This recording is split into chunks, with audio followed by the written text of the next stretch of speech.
Like many people I know, I'm working from home today. And it's not just work that is happening from home, also child schooling is happening from home these days here in the UAE. That will be the topic of this episode, online schooling.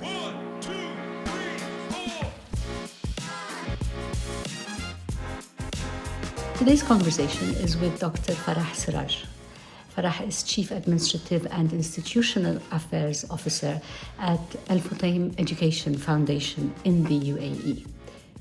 Now, as with everyone, people, companies, and also sectors, schools are also having to adapt to the unusual circumstances we are living today, and they are having to repeat the experience of 2020.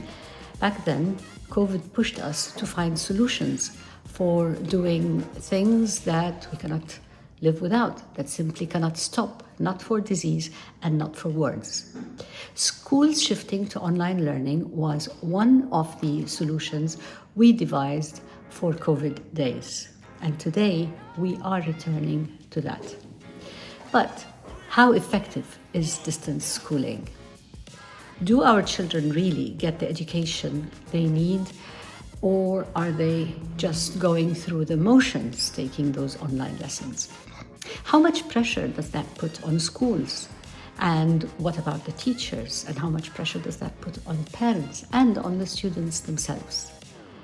In this episode, we will try to answer all the questions that may be on your minds as parents. So do not miss it. Stay tuned.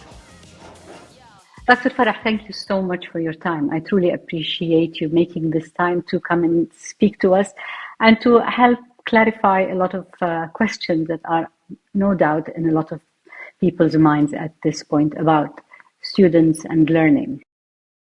Thank you so much for having me. I would be very happy to help in any way I can and hopefully share some insights that people would find useful. Thank you. So what prompted me to ask you, to invite you to this conversation, is the fact that we have once more gone back to distant learning for students. We've, of course, been through this experience back in 2020 with COVID. And now we find ourselves again with the children being kept at home, learning from home. In your assessment, how successful was the COVID experience, and how much have we learned from that allows us now to just switch almost automatically or at the flip of a switch and activate online learning? That's a very good question. So actually, I do think that COVID did contribute tremendously to a kind of paradigm shift within education. People were talking for decades, probably the 20 years before COVID, about the need to integrate more educational technology into everyday student life. And this was happening, but it wasn't happening at the pace and with the same kind of focus that kind of COVID pushed for. And I remember that there was there was a viral social media post actually that kept on asking, who is your CTO? Who's your Chief Transformation Officer? And the answer was COVID. So I think with education, transformation was not something that people could choose in that time of students at home, parents at home. Learning has to continue. It wasn't something that you would plan and strategize for and then create timelines and Gantt charts and things like that. It was something that you basically had to just go ahead and do. So I do believe that educators, however, are split into two categories. There are the ones who saw a lot of potential in what happened over COVID time. They saw that there was a perfectly legitimate way that was different to deliver lessons and still engage learners and still create meaningful learning experiences. So those educators are the ones today who would find it very easy to switch. But then there were the ones who really struggled during COVID. Not that they didn't do a good job, or not that they didn't deliver what they were required to deliver, but on a deeper kind of philosophical level, they still believed that school needed to be in person, that students needed to be in a class, that social learning was a huge part of the educational journey, and that without that, whatever you were doing was basically just putting out a fire, but it wasn't really meaningful, and it wasn't that worthwhile. So I think it does reflect the educator's philosophical position.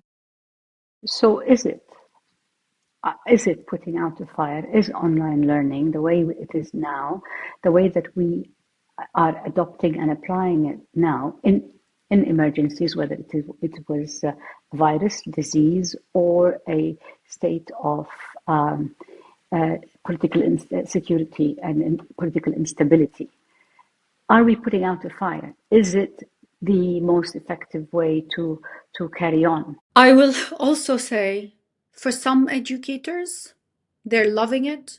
They're delivering outstanding lessons. They're delivering lessons in a very meaningful way. But for others, it's passing the time.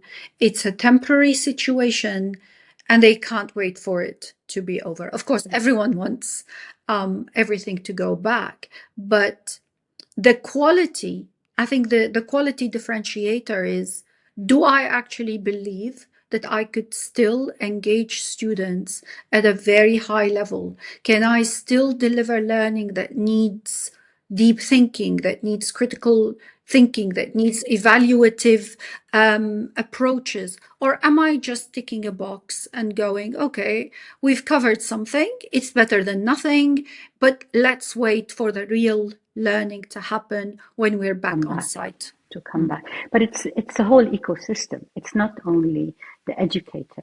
It's not the educator's experience that is involved here. It's a whole ecosystem.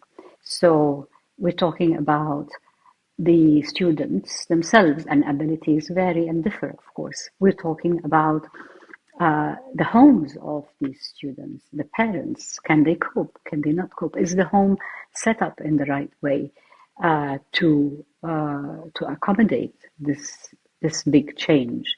So when you have so many variables, as an educator, as a person responsible for, I will put the weight on you, forgive me, as a person responsible for the education of the upcoming generations. How do you juggle all these balls, and how do you manage this variance in the different variables? I mean, look, honestly speaking, it is not something that you could flick a switch and address. It is something that requires a lot of deep thinking about what is happening on the ground and about ways of making it better. But let's take one step back and consider the types of students that we have in classrooms anyway. There are the ones who can sit still when the teacher is lecturing or demonstrating something, or the teacher is highlighting points that need to be covered, and they go on and on and on. And then there are the ones who really want to get on with it, and the ones who actually are thinking about break time, which is in half an hour, and all they can think of is, when am I going to be outside running around, and because I can't do this for much longer. So however, with online learning, you've mentioned something that is crucial. There are additional variables, and these additional variables have to do with home environment. Luckily in the UAE, they don't have to do with technological readiness, because we do have a great infrastructure. The connectivity is wonderful, so there are no issues around that. But then again, if the parents are working, there are 3 children in the household, and they're different age groups, and there aren't enough rooms, or maybe there are enough rooms, but people don't feel that they're being engaged enough. We do need to bear in mind that there are learners who are very difficult to engage, even when you're with them in the classroom. So the variance that you've mentioned is real. And it's a very fierce beast, because you don't quite know how to tackle it. Usually, teachers in the classroom have that personality, the charm, the character, the passion. And that usually is what uplifts everything, because as a teacher, you can see, you can read the faces, you can read the expressions, you can read the body language, and you adapt as you go. But online, particularly if for safeguarding purposes, the cameras are not on. And that, again, I don't want to open, this is Pandora's box, because that was a huge debate. Do we say cameras on or do we say cameras off? But when we say cameras on, there are issues of safeguarding that can come into the picture that we could do without. So there are all these complications, and the teacher really can't see me if I'm enjoying what I'm hearing, or if I'm focused even. In the classroom, they can see. I've yawned 3 times in the last 30 seconds, you know? Yeah, sorry, but forgive my ignorance. I don't explain to me the point about the need to have cameras off. So let's say, for example, there is something in the background that is personal, you know, a family photo or whatever, or maybe something that shows, I don't know, the address, the name, whatever it is. So things like that are perceived as almost kind of invasion of Privacy, private yeah. space. And then we've heard other stories as well, when, you know, maybe parents in the background, maybe there's a conversation going on, and you can hear bits of it. I mean, that was pre-sound isolation, voice isolation. It is great now that we have voice isolation, so your software identifies your voice and nothing else can be heard. But there are these complications too, and I really like 2 words that you mentioned, and they happen to come from the same word, family. You spoke about variables, and you spoke about variance. And I would say the variables lead to the variance in quality and in depth and in engagement. So now I cannot say to teachers, I expect all students to be engaged, because A, there's no way for me to tell whether they're engaged or not. And B, these are suboptimal circumstances for delivering high quality learning. I can't see the students. I really don't know. Yeah. They are suboptimal for sure.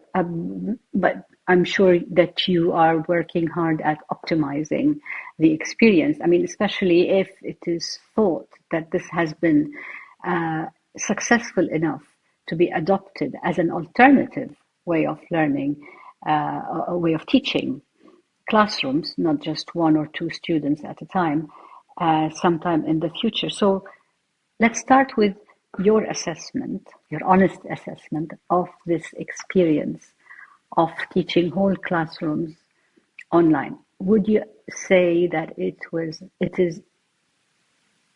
a success? And if it is a partial success, what can finish it off? And if it's not a success, why not? Okay, so first let's break this down into age groups and age categories. And let's understand that at the end of the day, with the very young, the little ones, early years, early childhood, you could legitimately show them a video and ask them to sing along to an alphabet song, or ask them to read flashcards with CVC words. You could do that.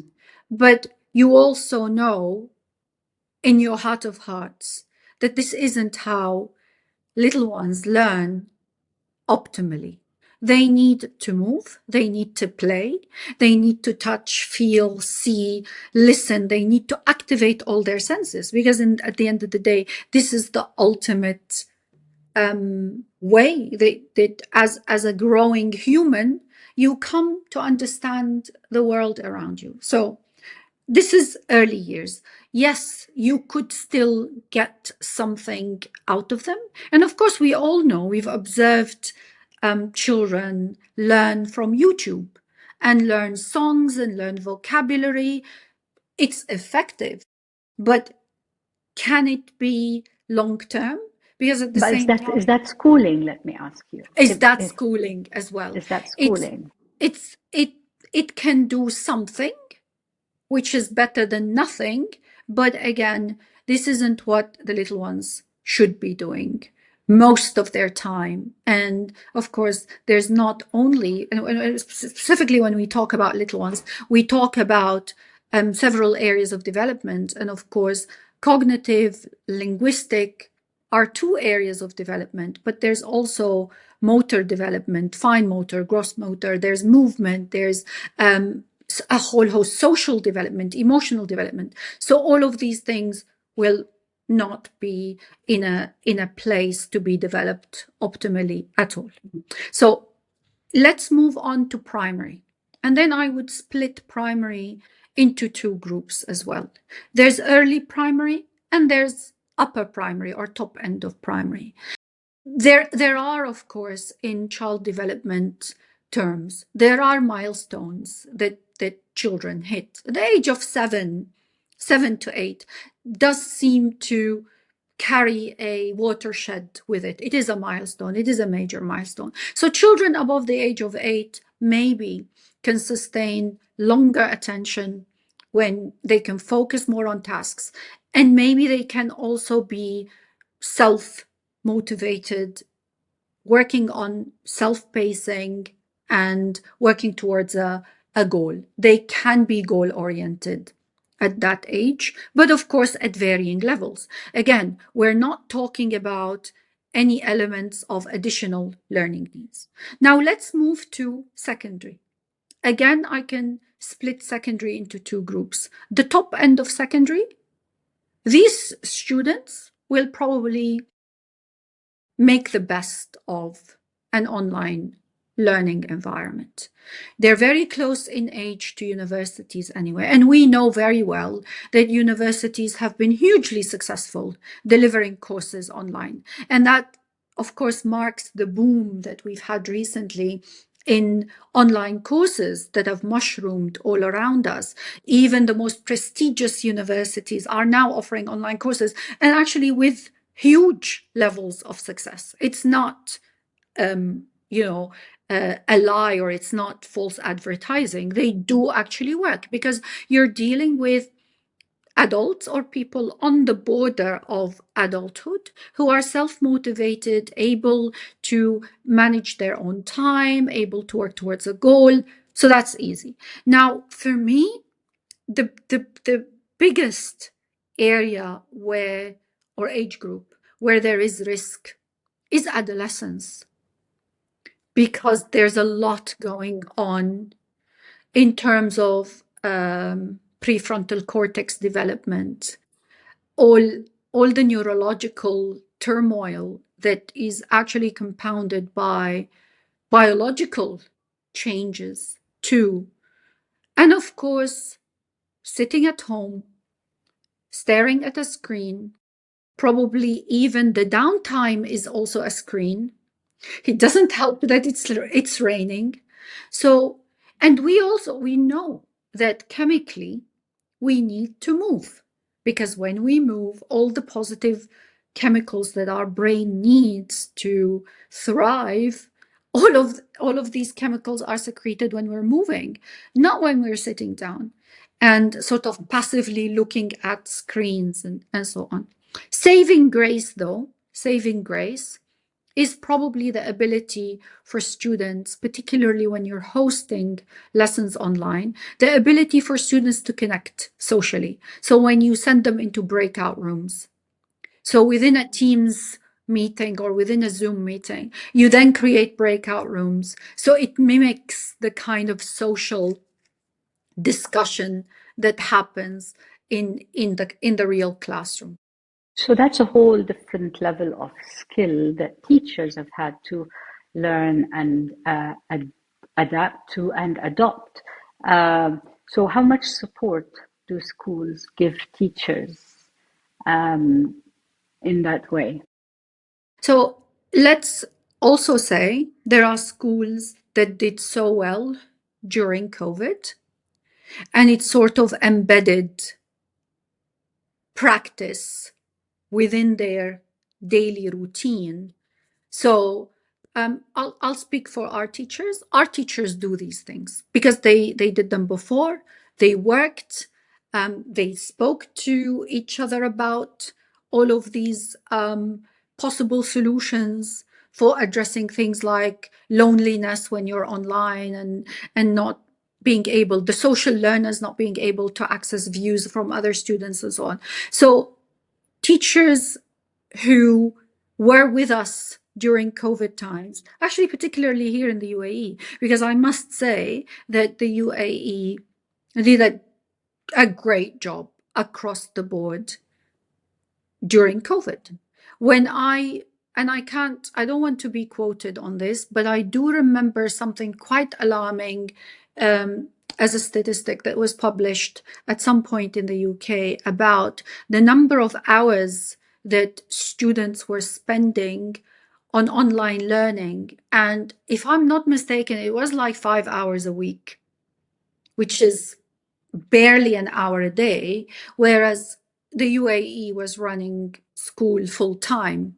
So as a parent, should I be assessing schools depending on, another criteria to assess a school by is how much training teachers are given to handle online learning? Absolutely. Do you know, I think that it's training. It's also creation of professional learning communities whereby your teachers are speaking to other teachers, learning, sharing best practice, and kind of experimenting with different ways. Because let's also remember that excellent classroom practice cannot be deaf and blind to what is going on around us. It is the age of AI. We do need to try and leverage what AI can support us with as educators and how it can make things better for our students. So technically, when you're continually experimenting as a teacher, you're not stuck. You're not attached to old tricks that you would not abandon. You are actually open to, or you're showing yourself that you're ready and open to experiencing different ways, different methods, different approaches and practices, and embedding some of them when they work. So is there a case where, or is there a case where you could say there's no need to continue with classes online, especially for the very, very young, as you said? I mean, we're playing with them, we're teaching them through a video. Is that necessary? Is the school still continuing to offer, to add value to the family of these very young students by putting on these classes, which may be, I'm just, being the devil's advocate here, which may be more disruptive to the household than not. So I need to be fair as well here to education providers, and particularly education providers that at the end of the day need to meet certain financial targets. So there is a moral dilemma as well, because parents paid fees, and in exchange for those fees, they do need to receive something.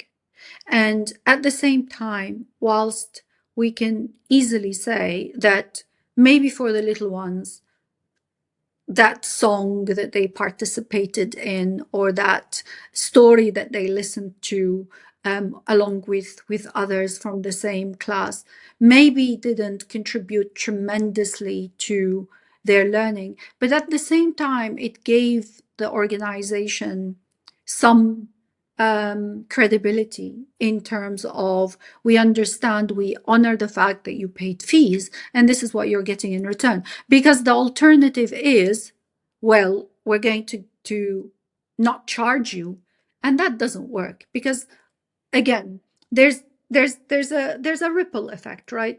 Organizations cannot say, we're going to discount the fees, but then, you know what? Oh, teachers, you know what? We're going to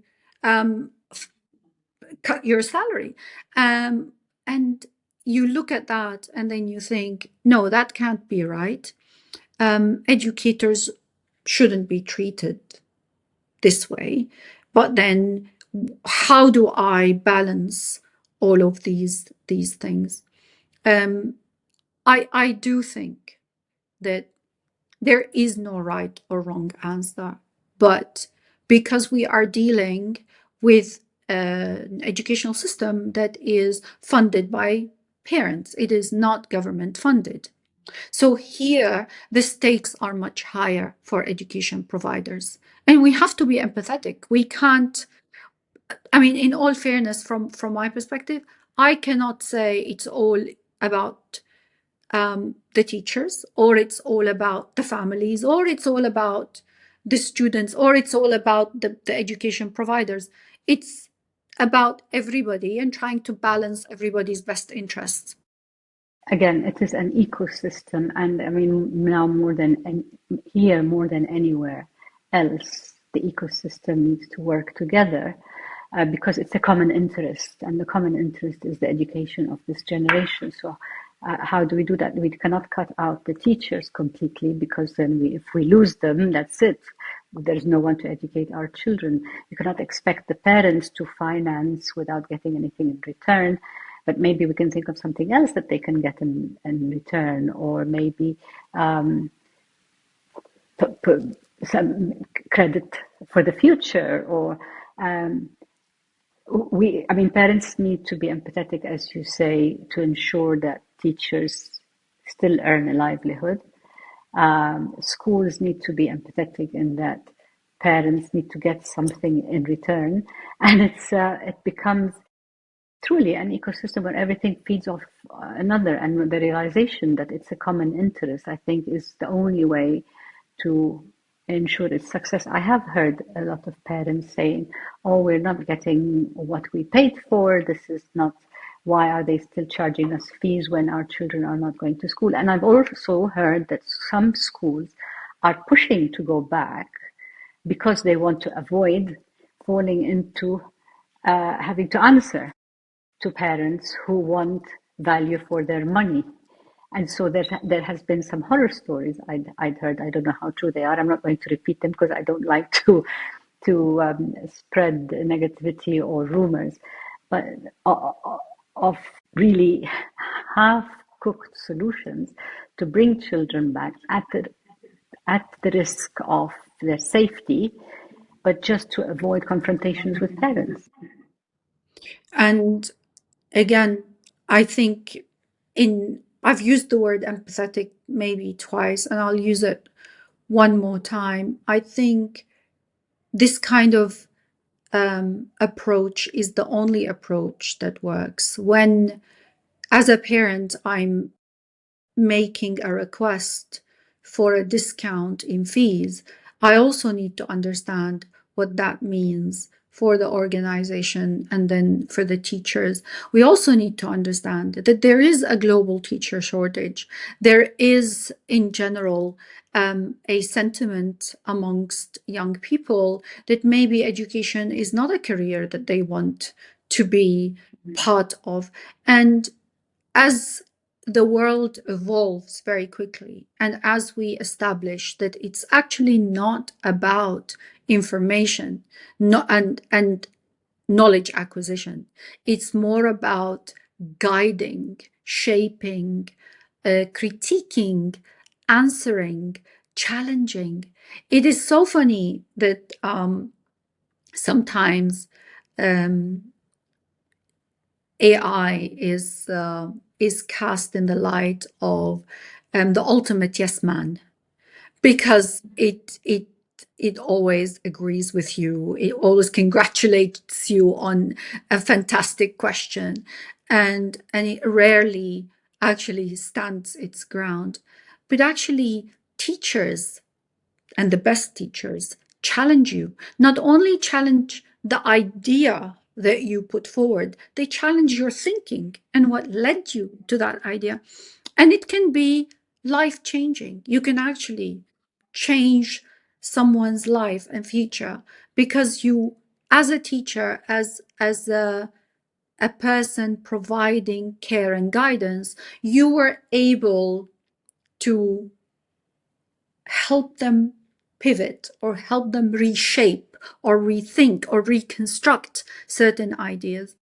And that goes a very, very long way. And I know that it's a bit sentimental, but everyone remembers a great teacher that really left a mark on their lives.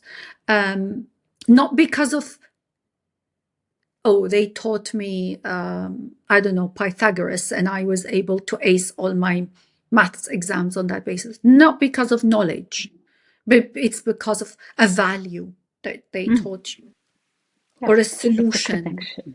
Yeah, It is the it's connection. the connection. It's the It is human the connection. And we are human. Yes, we are flesh and blood, but we're also energy, and energies bounce off of each other. And yes, you're absolutely right. We all know of can think of a certain teacher that led us down a certain path, or a certain teacher that put us off another Exactly. path. Yeah. Exactly. It's the most, one of the most noble professions, for sure. Tell me, how do you see with online learning, the experiment, I'm saying, or the experience? How do you see parents being impacted? What feedback do you get from parents, and how do they cope? Who's the ideal parent in your mind?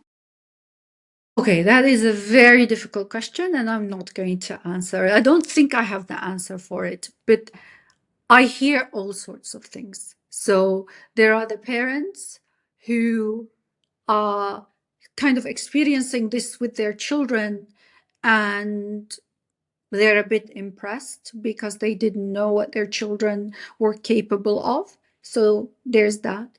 There are the parents whom you cannot please, and that's a fact. But you know, maybe I'm one of them, because I'm not only a parent, I'm also an educator, and I always have things in mind that I want to see that I don't see, and then it causes me a little bit of dismay momentarily, and then, you know, I just kind of move on. And then there are the parents who, like the educators, and we sort of go back for full circle, that understand that this is temporary. So it is temporary. Let's just get through it. Let's kind of look at optimization. So whatever we can achieve at the end of, hopefully, these only the 2 weeks, then let's get there, and then we move on. But there are also the parents, and this is a category, who are frustrated because maybe they cannot support their children, and particularly when it comes to maths, because there are so many different approaches to solving the same problem. And usually schools have a way that's, of course, attached to what curriculum it is, and whatever. And then the parents want to teach the children the way they were taught, but then the children are insisting that this is not what Miss said. And then you get this conflict. So that can cause frustration amongst But are you some with parents. online learning? Are you with online learning, and I should say online schooling, temporary or not? Are you expecting parents to support the children at home? So, and then that's a big question.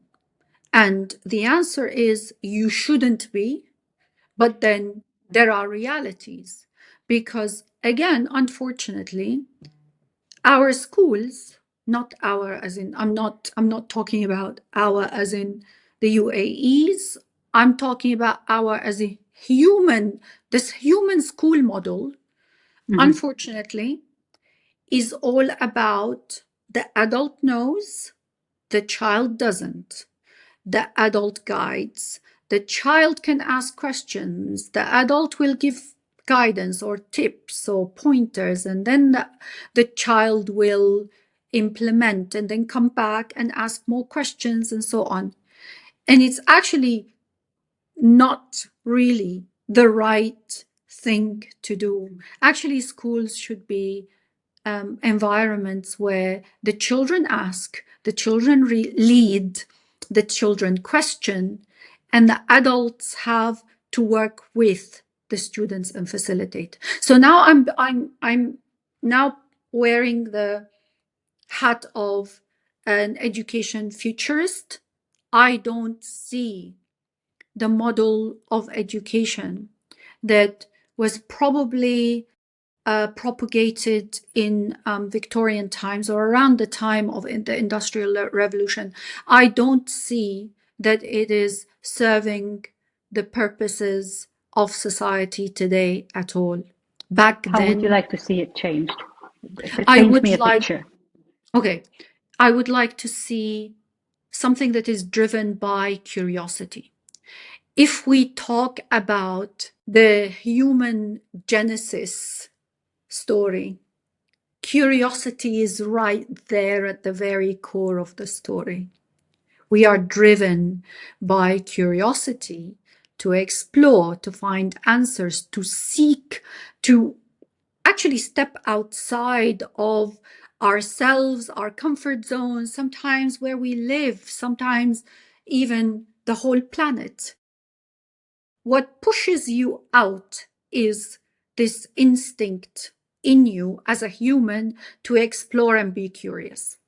However, and it's not a conspiracy theory, but in general, educational systems are built around compliance, ticking the boxes, responding to the question in a way that meets the rubric requirements. And you can fall on the partly meets or exceeds and goes beyond. But sometimes you can answer the question completely differently and lose marks. And I don't know, Siba, if you were a product of the French system or not, but I wasn't, but I had friends who did. And I remember that they used to score negative on some of their tests, and which is not conceivable. How? But now I would say, okay, maybe we've come a little bit further than that. We are in a better place. We have rubrics. We sort of try and create some level of inclusion or inclusiveness in our approach to marking exams. But at the end of the day, it's an exam. I was speaking to an entrepreneur who started an education business at the age of 22. She did attend one of the most prestigious universities in the world. She went to LSE. And she told me that one of the modules that they had to do, when they first met with the course leader told them to actually go and write the module outcomes, design the module. And you know very well who gets into LSE. But despite of that, they were frazzled. They just didn't know what to do. So now I want to ask our students, what is it that you want to learn? And I want to try and feed their curiosity with information that is relevant to them. I want to talk about how we mark, how we assess and judge students. I want to tell you, as you're talking now, I just remembered a story from my childhood. I was in elementary school, last few years of elementary school. and I was in an English class. I think it was English class, and I wrote. I always liked writing. I always liked to put my thoughts down on a piece of paper. And we had an exam, composition, it's called exam, and I had to sit down and write an essay. I wrote the essay and I submitted it. And then when the teacher marked my essay, he called me and he said, Siba, you missed the point completely. What you wrote has nothing to do with what I asked you to write. And then he handed me my piece of paper and it had an A on it. I said, but an A? And he said, yes, because you wrote, regardless of what I asked for, you wrote a beautiful piece. And he did not want to discourage, and he did not want to take that away from a child who's just, poured themselves into a piece of work. They crafted a good piece of creative work. So I think that stayed with me, and that did form me and shape the way that I also judge people around me and judge myself, especially. Yeah. And I think that's key to understanding a simple thing about humans. We all know that we are different. We all know that we are each unique in our own way. Yet when it comes to a huge chunk of our lives, especially when we are being shaped and formed and built as humans, we all have to conform. There's a lot of conformity that is at the heart of what we do in the classroom. And I'm not at all suggesting that we should blow the roof off completely. But what I'm saying is we need to agree on what is non-negotiable in terms of what children should learn. Everyone should learn how to read. Everyone should be fluent in a couple of languages. Everyone should know basic principles in science. Everyone should know. But beyond that, I was asking a group of students about chocolate. Year 4 students, and the unit is chocolate. So I asked some students, what do you want to learn what do you want to learn about that relates to chocolate? One student gave me this answer: packaging. And it blew my mind, because I would never, as a teacher designing the course or the syllabus or the curriculum, I would never have thought about including chocolate packaging. But that student was interested in chocolate packaging. Yeah. That's how far his mind went. He was probably 2-3 steps, or she was 2-3 steps ahead of the rest of the classroom, thinking about. I mean, that's how he thinks or she thinks, and that's where. And it's legitimate. It's legitimate. Yes. Whereas I got the other learning objectives that I wanted. What is chocolate made of? Where does it come from? And so on and so forth. Is it healthy or not? And things that probably kind of align more with what you would expect students at that age to be thinking about. But we do need, if in our educational model we didn't cater for the difference, then there's something that we're not doing right. And you asked me to go back and paint that picture, and the picture is learner agency, but not as a principle or a nice slogan or something that we pay lip service to. Quite the contrary. It's something that we 100% believe in and implement on a day-to-day basis, and we don't stop. And that means that if I taught the chocolate unit this year with these 20-25 students, I will teach something else next year because my learners will be different. Sure.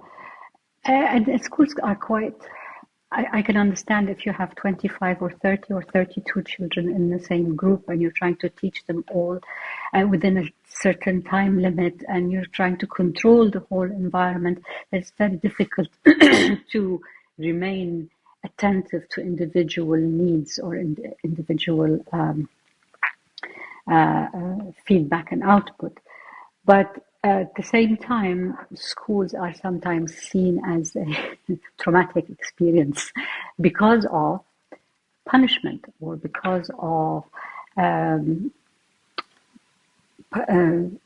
putting a child down because they made a mistake, or here you go, there's your F for fail or D minus, etc. So it is hard on the personality. Do you need to break a personality before you build it? Is the question. So one of my biggest issues with education is what is known as reward and punishment, or consequences, or whatever you want to call it. I do believe that the better schools build character. Mm-hmm.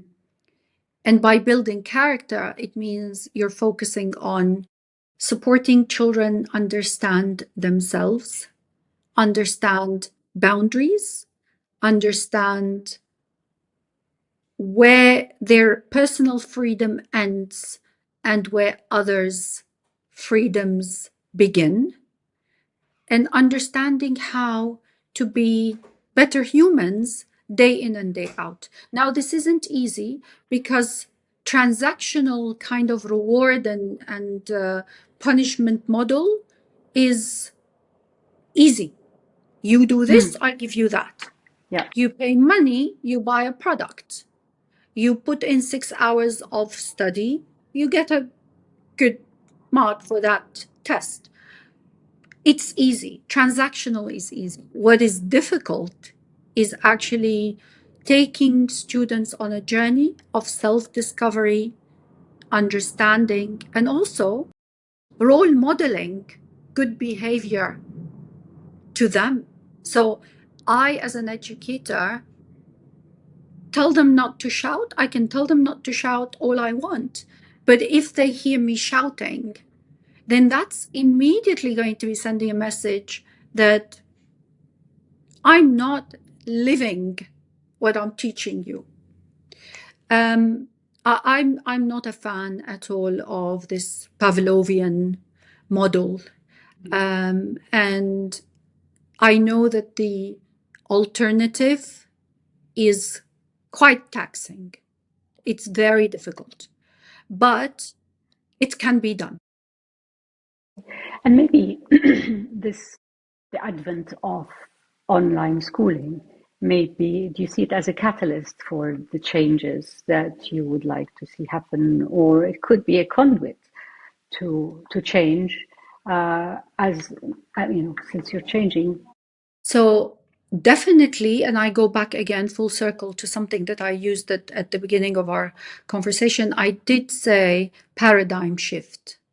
So online education definitely supports the shift in the paradigm because it is, whether directly or indirectly, it is working on intrinsic motivation, higher levels of discipline, higher levels of focus, and kind of task orientation that are required.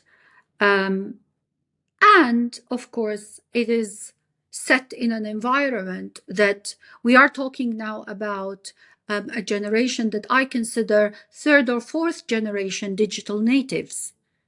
If we think that people born in 2000 or 2002 were digital natives, then we are now 24 years on, or 26 years on, if we take the year 2000 as the beginning of digital natives, even though I think actually it's probably a little bit earlier, but thereabouts. So we've had digital natives for 30 years-ish. In which case, this model now. I mean, let's take this example and pause for a second. Children love the games they play. Minecraft, whatever. They get stuck. As young as the age of 4 or 5, they will go on YouTube, watch a video, learn how they can be unstuck from the place that they're stuck in, and they will go and implement it. What is that? That is learning. But it's self-directed learning because of the motivation. They want to know how to build that dream house in Minecraft, right? So what online learning is doing is just build on skills that are already there. These students know how to solve complex problems by watching YouTube videos. They want to start a TikTok account if they're old enough, and they want to publish edits of their favorite footballers. They will go, they will watch the video of how the software that does the edit works best. I hope your producers don't feel threatened by this, and they will master it, and they will go and implement it. So maybe I'm a little bit of a dinosaur, but then how do we now feel about screen time for children? So now everything is on screen, whether I am learning, official learning, regimental learning, teaching my self-directed learning, whether I am playing a game. How do we feel 25, 30 years into digital? How do we feel about screen time? Okay, so I have an unpopular opinion. I actually believe that screen is just like everything else. When calculators came out, people freaked out that people would stop using their brains and they would lose the years and years of arithmetic skills that humanity acquired. I think with screen it's the same, but I want to go back to building character. If when I'm building character, I'm also embedding a massive focus on balance and an understanding of how the human body works, and more importantly, how the human brain works. Your brain cannot be consuming. If your screen time is active, so if I, as a parent, and I also actually want to use your forum, Siba, and advocate for this if parents would listen to me. You need to be around your children when they're on the screens. And you also need to be actively listening. And when there's a need, you need to jump in, ask a critical question, ask them what they think, get some value judgments out of them about what they heard, and use that as an opportunity to build character. So screen is not the enemy. The enemy is addiction. The enemy is compulsive behavior, and the enemy is passivity. Right. So if the child is sitting in front of the screen, fully entranced, not That's being very active, dangerous. that's when you need to intervene and stop it. Absolutely. But let me, extend that to the classroom as well. If all I do in my classroom is ask students to perform passive tasks, where I say, okay, this is a paragraph with jumbled up sentences, go and put them in the right order, but write everything out or copy from the board. Copying from the board is passive. Yes, it's useful when you're in grade 1 because it would help with your writing and it would improve the neatness of your writing. But if I continue to do this year on year on year on year, then that is a passive exercise. However, take your knowledge and understanding of Pythagoras and apply it to architectural settings, apply it to what builders on the ground do. And I'm sorry, but I missed that when I was studying. I thought that everything that we learned in the classroom was for the classroom and was actually for the sole purpose of achieving the grades that I believed I deserved. But the light bulb in my own head went off later. But we do have now a lot more learning that supports us to turn on that light bulb, actually to keep it turned on, because it's usually on, then school kind of dims it until it switches off completely. That's when they become super conformist, super compliant, and they're just doing the drills. And some of them don't, by the way, but they are labeled because they are the troublemakers. So I think the issue, the fissure, if you like, between parents and schools is that once a parent pays the fees, sends the child to school, the parent has handed over responsibility for all the things that you have just mentioned, for the light bulbs to come on, for the curiosity to be switched on, for the learning to happen, for the grades to come through, and then for the Ivy League acceptance letters to also come through. So, what's it like from the school's point of view? From the school's point of view, what is the parent's responsibility in all these things, in the syndrome, if you like, materializing in a child from age 5 to 18? I think being there is crucial. As an educator who believes in the role of the caregiver as a massive shaper of this young life that you have, you just can't not be available. And when I say available, it's not the number of minutes or hours or days that you spend with your children. It's actually the quality. I do believe in quality over quantity, because I could be sitting at home with the children all the time, but I'm somewhere else. But being there, as in being there physically, emotionally, and also not being there just to teach them, but to learn from them. Being there to listen as in listen. I mean, I think that in the Arab world we use the word listen a lot. It's almost like and oh and so on. Listen, yeah, we say listen a lot, but do we listen? When our children are telling us something and it's far-fetched and it's a bit quirky and it's a little bit all over the place, do we actively listen? Do we formulate intelligent questions? Do we actually engage? I think this is the reality.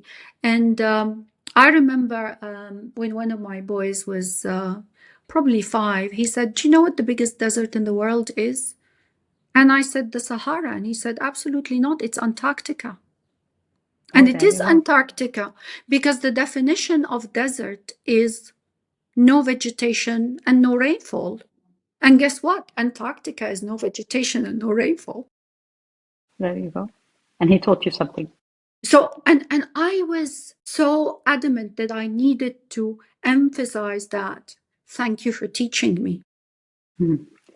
Yeah, unfortunately, not all of us have it in them to be that listener or to be that educator. And that's why the dependence on the educators at the schools. And that's why then there is this fallout when school is, the children have to learn from home, and now their parents, they're not being mean, but they suddenly feel that support has been taken away from them, and they don't know what to do with themselves, or don't know what to do with that child. And of course, you've heard you know that the government here has asked that for employees in the public sector that the mothers be allowed to work from home while children are learning from home. I want to hear your opinion on that, because I was happy for that and then I wasn't happy for that. But I'd like to hear your opinion.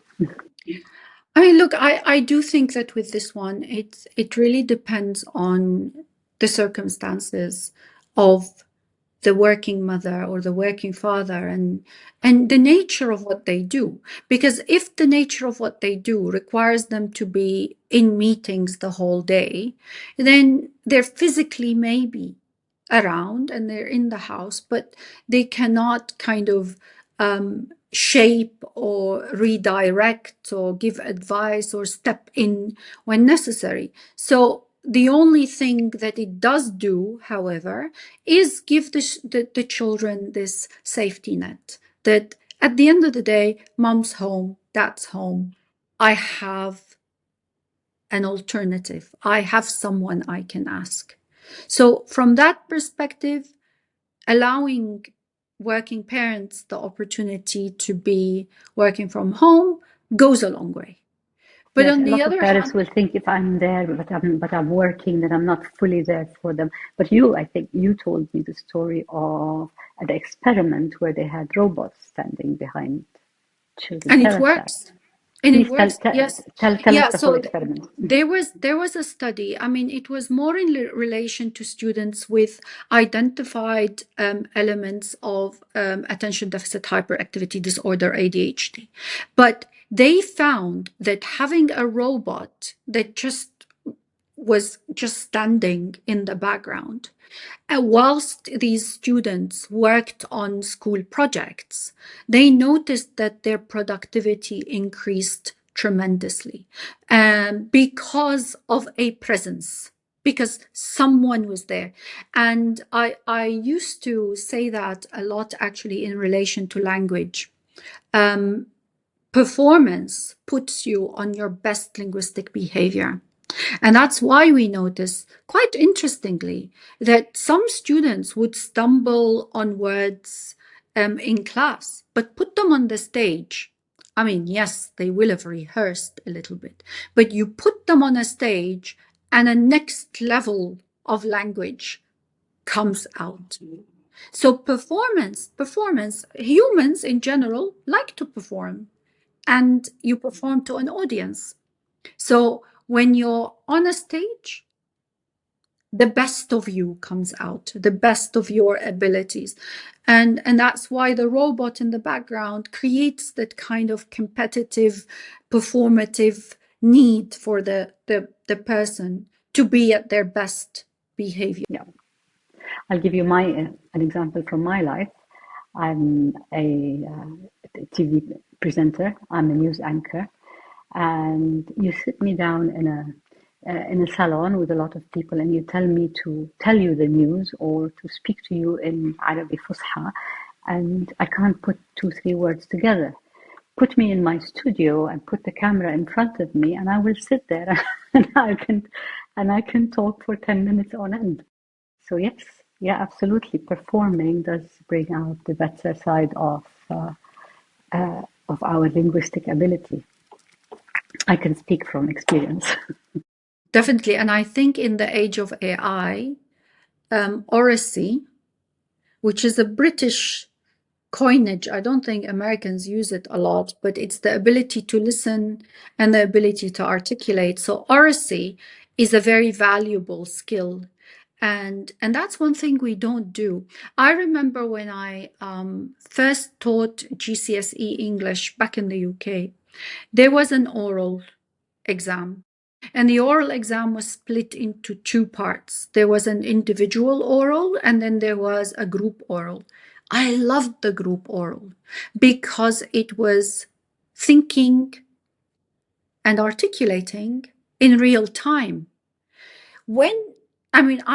I don't know how advanced the technology is going to get, but when you're in a boardroom and decisions are being made, you have to think, you have to listen, process what people are saying, and then give a response.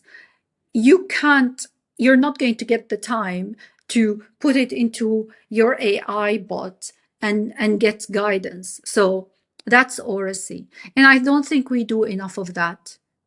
Actually, we don't develop oracy enough because, again, we're stuck in the model of you have these very specific questions that you need to be providing answers to.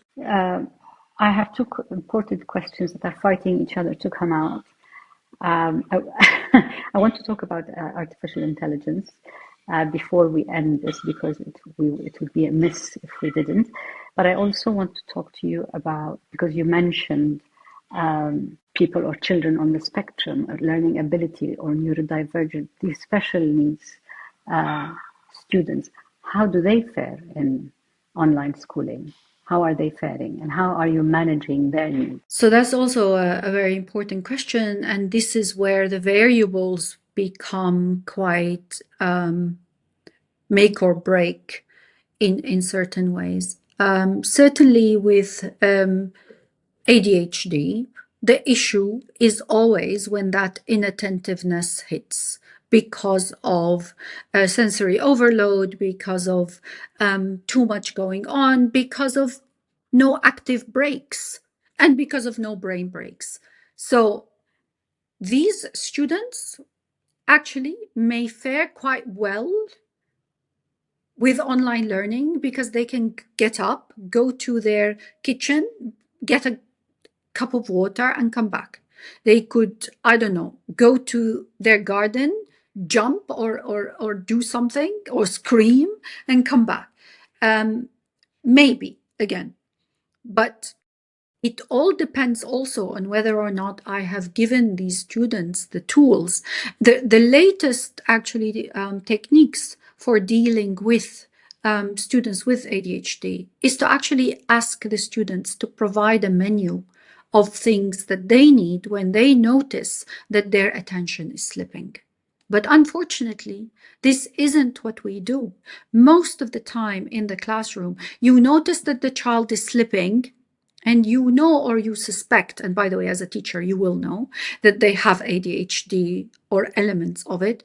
What you do is you go and you speak to them and, sternly. All you're doing is pushing them further down that rabbit hole because their dopamine is already running very low. Then you went and made them feel the intensity of your anger or dissatisfaction. Not anger, let's just call it even dismay if they like you.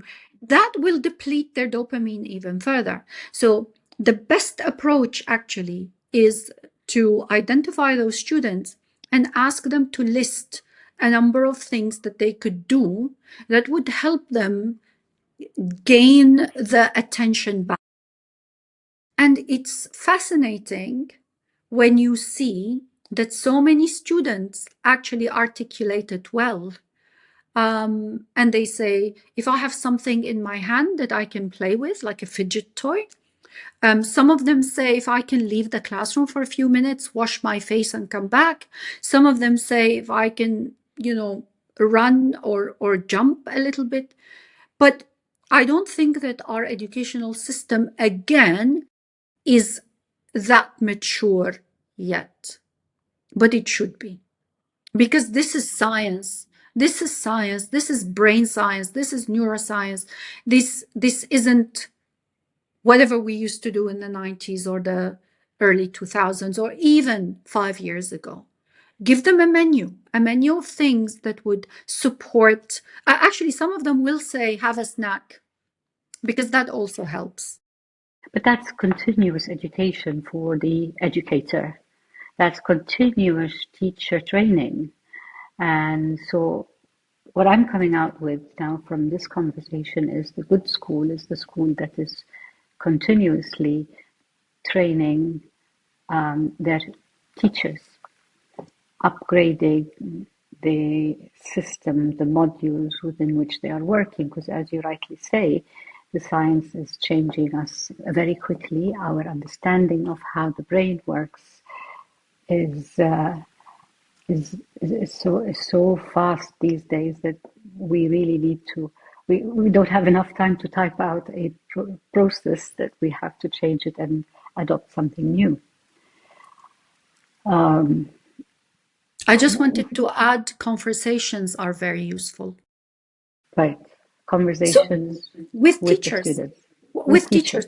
So sometimes it doesn't really need to be a formalized workshop when you just sit down and as a teacher you get a certificate at the end. It can simply be, here's something I read that I think would be useful. Here's something that so and so has implemented at school so and so, so let's benefit from it. So engaging your teachers sometimes in professional conversations is also learning, because again, learning is split into these informal and formal kind of situations, and it goes the same for teacher education or teacher development. And so on artificial intelligence, how are you as an educator feeling on that? How are you feeling on the level of assistance that students can get from LLMs, and whether that is that's definitely a positive, of course, but is there a point where it becomes a negative in the context of learning, education and learning and child development? One of the things that one of the ideas that I began with was I watched my daughters learn their multiplication tables. I saw how their brains were trained, moved from one thing to the other to get to the point where they could manage the whole set of multiplication tables. And now if we're going to short circuit that and have artificial intelligence take us from 0 to 100 without passing through the steps, then are we going to lose the development of the brain that's going to get us? Okay, so let me say two things. Whatever I said about screen time also applies to artificial intelligence. If you manage to be with your children as they ask questions, as they create those prompts, and also it goes for the classroom as well, if you're guiding, then you're always going to get positive outcomes. Because what I am not worried about is knowledge. You can get knowledge and you can get information, but since before large language models, since the invention of search engines, people had quicker access to information. So I'm not worried about the availability of information or how quickly you could pull information from a source. What I'm more concerned about is what you do with that information and how you process it. I was having a conversation with a colleague, a friend, and we were talking about over-reliance on ChatGPT in decision-making. Now, for me, that's where I would go, absolutely not. Because your prefrontal cortex, which sits right here, is where your executive functioning is. Now you outsource that to ChatGPT or to any other large language model, then you have lost your essence as a human. But I use it to generate some ideas, absolutely. I use it to organize my thoughts. What I love about AI is that sometimes I write prompts of 700, 800 words that are basically just me blurting out everything that's in my head. But then, you know what? It's amazing because then I get it into paragraphs and with headers and things like that. I sometimes agree, I sometimes disagree. But here's the question. If now the assignments that I set and the assessments that I devise are asking students to write, then I'm also asking the wrong questions, and I'm opening myself up to all sorts of plagiarism types that are out there. They can ask one AI and then go and put it in another one and then rephrase and substitute. So in the end, it looks like they wrote it. But I think fundamentally, I need to ask different questions. I'm a big fan of describe how you felt when. Walk us through the experience of. Now, AI can't do that for you. I mean, maybe it'll give you some hints, but it's not going to describe how you felt. And again, oracy, more on the go questions and assignments than just go and write. Just go and write. Actually, another one. This is a piece that AI generated based on my question. Take it and critique it for me. Annotate it with your own thoughts. Do you think that AI will level the field? I mean, in a classroom, we talked about variances, and we talked about children with different abilities, different capabilities. With this tool, very powerful tool at our hands, I think it will close a lot of gaps. Yes. Is that a good thing?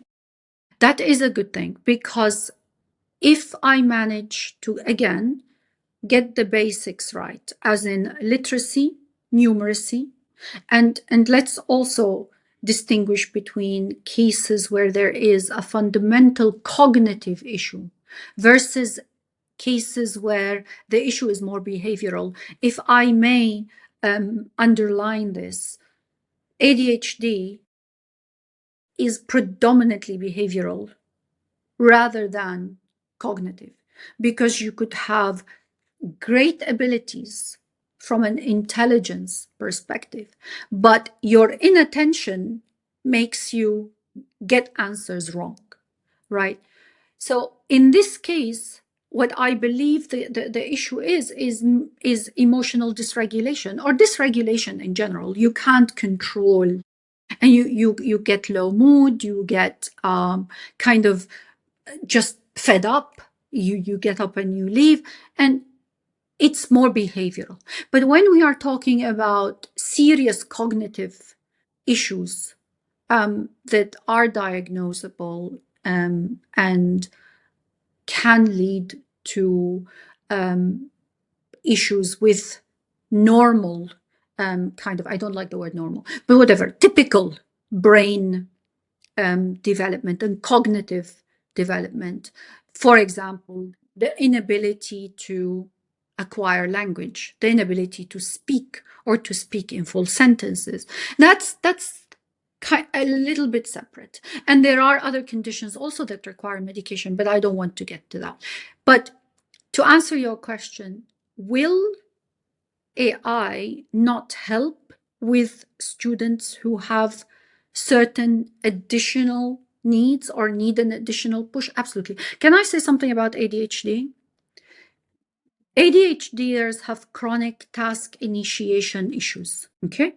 So AI is great because it can actually get you started. So why not? Why not? If you, I don't know what they're called, but you know, when you're running in a marathon, there are these people that come out and run and then they drop off. Are the pacemakers? Yeah, just like the heart one. Yeah, so these pacemakers. So think of AI in this case as a pacemaker. It's just lifting the bar so you get those dopamine circuits going, and then you're doing something. And guess what? You're not stuck. You're not stuck. I love that. Thank you very much for saying that. I'm actually getting goosebumps. It's a great example to give. Well, I can talk endlessly. I don't know about you, but I can listen to you endlessly. And thank you very much for your time. It's fascinating, and it's, like I said, the most noble of professions. And I wish you the best of luck. The takeaway is really that continuous education for educators and parents as well. The other takeaway is it's one ecosystem, and it's a common interest that we all need to work together to come out with the best results. And how shall we finally judge online schooling in one sentence? It is an opportunity. It is an opportunity. It is a learning curve. It is a different pathway. So we need to bring all three together, and then we can make it into something very powerful. So it's an opportunity to rethink our education modules. Interesting. Well, I hope that, yes, we all use that window and refurbish the education model, because it's about time. And thank you very much for all your efforts. Thank you so much. Thanks so much. I wish you all the best. Thank you. Thank you. Okay.